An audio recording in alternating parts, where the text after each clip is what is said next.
To create a global city and surpass its weight on the world stage, Sri Lanka reclaimed 2 square kilometers of land from the Indian Ocean. This is how Colombo is going to become one of South Asia's most formidable new centers. Dubai is considered the most luxurious city in the world.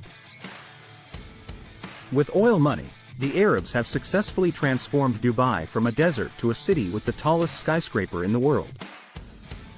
The Burj Khalifa stands proudly in Dubai as the clearest proof that the city is pure luxury. Now China wants to change all that.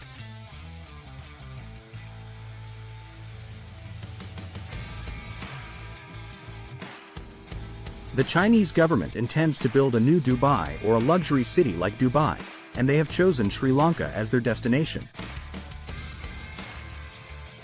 The area called Port City is just a line in wasteland going into the ocean, but when all is said and done, the city will have 65 million cubic meters of sand.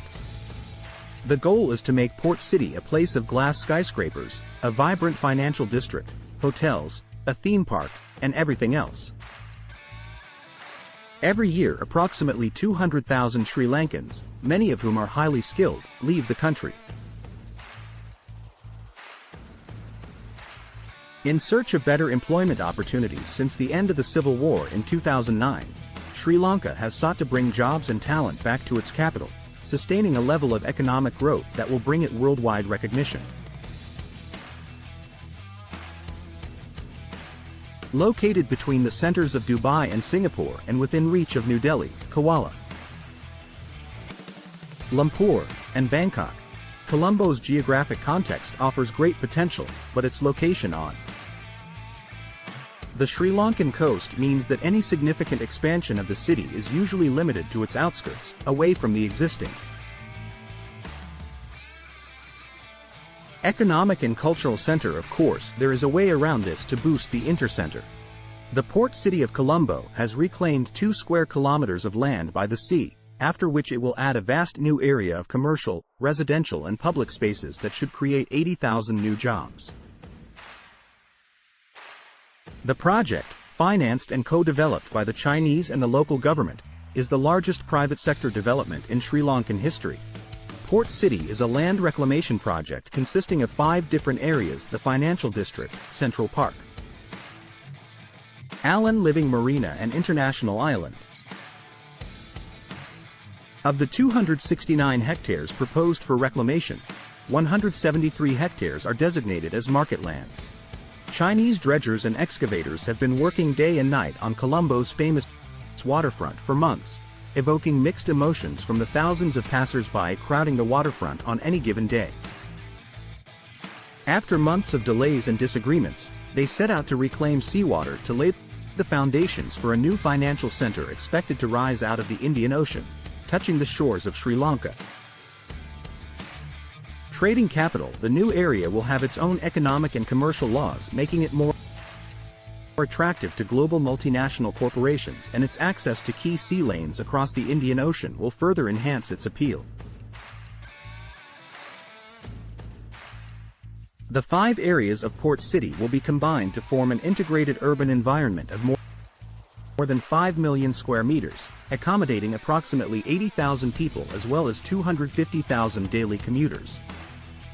The master plan for the new district calls for an eco-friendly green metropolis with open spaces, waterways and public spaces in a layout that encourages walking and cycling without heavy automobile traffic.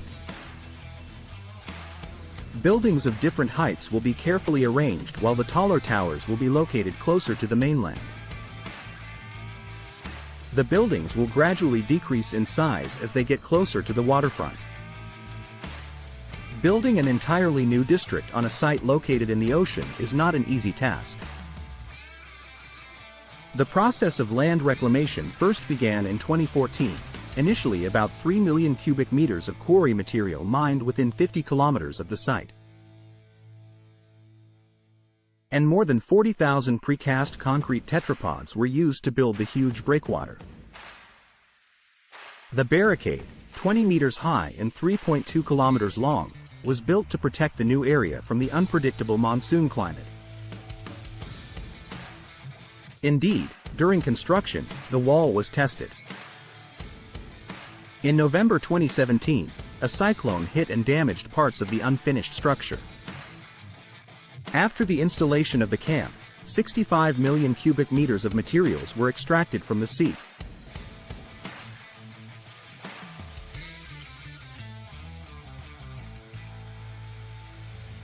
Which were used to create a vast area on which the port city of Colombo now rises. Reclamation work was completed in 2019, and in December of the same year the land was officially declared part of Sri Lanka. But there is a problem. While the remediation work is undoubtedly a grandiose engineering feat, it has not been without controversy.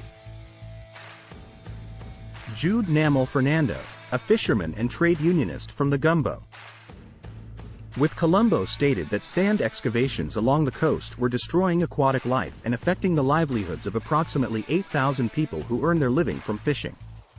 Various species' habitats have been destroyed, and the removal of corals has disrupted the ecological balance. The fishing industry involves many other individuals besides fishermen, and the livelihood of those onshore and those involved in delivering the catch to the market are also affected. The Center for Environmental Justice argued that building a new city would require more natural resources in Sri Lanka could provide. Experts argued that the amount of sand needed would quickly exceed 100 million cubic meters. The Center for Environmental Justice estimated the cost of the sand at $3.2 billion, which experts say exceeds the $1.4 billion invested in building the city. The environmental group also warned that travel to the new financial district is 300,000 daily car trips, which will lead to a significant increase in air pollution in the city, already exceeding World Health Organization standards. Nevertheless, the environmental impact assessment took almost a year to allow the project to resume operations again. Concerns have also been raised about the extent of Chinese involvement in the port city of Colombo. This project is part of the Chinese government's One Belt, One Road. Don't forget to like it and subscribe to the Cairo Show channel. Also, watch our previous videos. Goodbye.